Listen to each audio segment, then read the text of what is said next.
Beetlejuice, Beetlejuice, Nicole, stop! We can't say it a third time, but we can say that Beetlejuice the musical is coming right here to the Wharton Center. It's super exciting, and Justin, who's currently playing the iconic role of Beetlejuice himself, joins us now.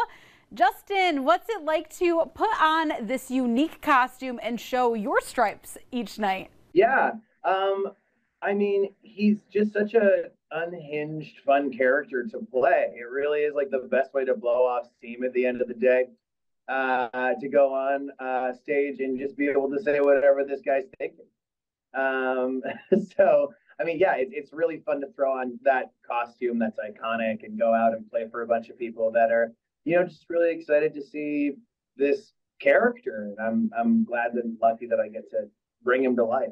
Well, clearly you know how to make hard work look fun.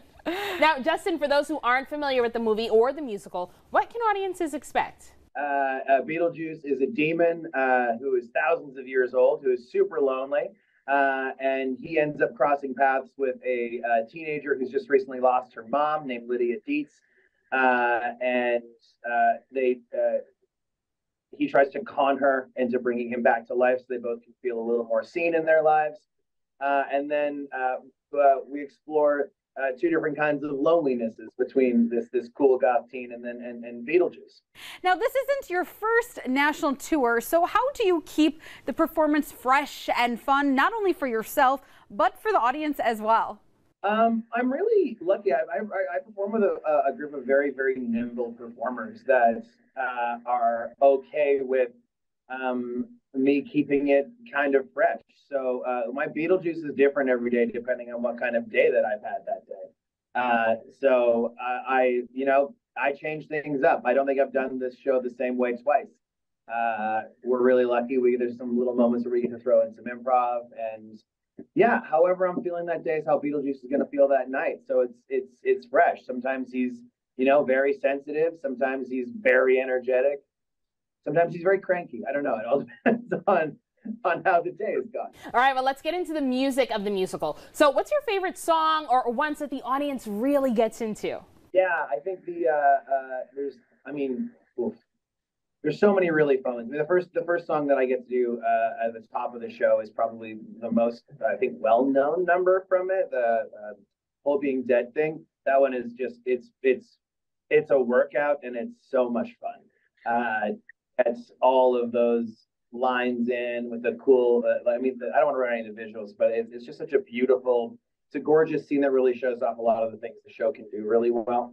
But I also every night love doing the song called Say My Name, which is just a battle of the con men between Beetlejuice and Lydia, where he's trying to convince her to bring him to life, and she is constantly outsmarting him. What's your pre-performance routine?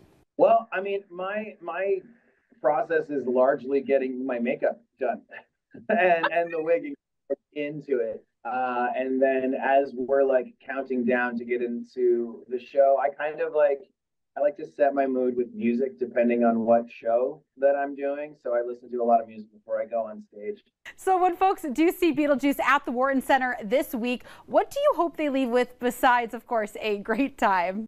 Yeah, I mean, I hope that they leave feeling seen if they're going through some grief. I hope that see that they're not alone, because they're definitely not as lonely as the two characters that are on stage, and that you can get through any of the loneliness that you're feeling. Loneliness isn't forever if you don't want it to be. But also, I think people are mostly going to leave just having escaped for 2.5 hours, because this show will not let you zone out. Well, thank you so much, Justin, and break a leg.